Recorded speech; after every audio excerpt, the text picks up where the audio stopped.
آپ کے اندر یہ جوت جاگ جائے، یہ موم بتی جو ہے یہ جل جائے محبت کی، عشق کی، تو نیند آئے گی آپ کو، کھانے میں دل لگے گا آپ کا، من میں ایک ہی بات ہوگی،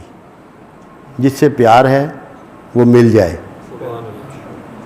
اس کی آواز مل جائے، اس کا چہرہ مل جائے، اس کا قرب مل جائے، وہ دیکھنے کو مل جائے، مگر مل جائے۔ تو یہ صوفیوں کا کام ہے کہ وہ موم بتی آپ کے اندر جگا دیتے ہیں، پھر آپ کو بیٹھنے نہیں دیتی وہ۔ جب بھی آپ پڑھیں، اولیاء اللہ کے واقعات آپ پڑھتے ہوں گے، کتابوں میں سنتے ہوں گے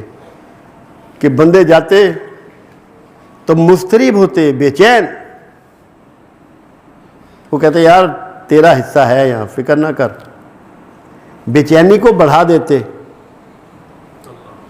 اضطراب نہ ہو، آپ مضطرب نہ ہو تو محبت کیسی؟ محبت میں سکون نہیں ہوتا،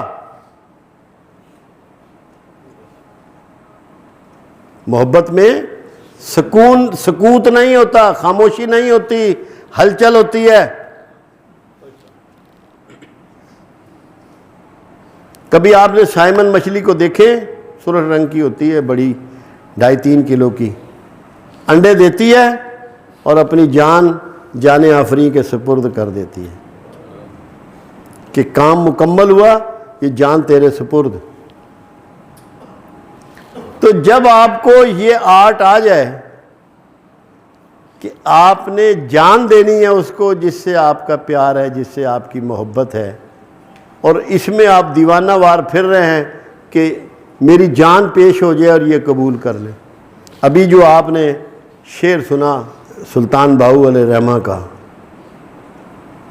مرنے کے حوالے سے، کہ اگر تو موت سے پہلے مر گیا ہے تو پھر کہیں اور تجھے جانے کی ضرورت نہیں ہے، تو نے منزل پا لی ہے۔ تو جو چیزیں آپ کو قربان کرنی ہیں، اس میں سے ایک سب سے بڑی چیز آپ کی وہ خواہشات ہیں جو آپ کو زندہ رکھے ہوئے ہیں، وہ اللہ کی راہ میں چھوڑ دیں گے، قربان کر دیں گے، ایسے ایمٹی کر لیں گے جیسے بانسری نے اپنے آپ کو خالی کر لیا، اور پھر آپ کی لے نکلے گی اور قیامت تک لوگ اس سے مستفید ہوتے رہیں گے۔ مگر آپ کو خالی کرنا پڑے گا، اندر بنسری بنانا پڑے گا اپنے آپ کو، اللہ کے عشق میں، اللہ کی محبت میں، کملی والے کے عشق میں، کملی والے کی محبت میں۔ اگر آپ نے اپنے آپ کو خالی کر لیا اور بنسری کا روپ دھار لیا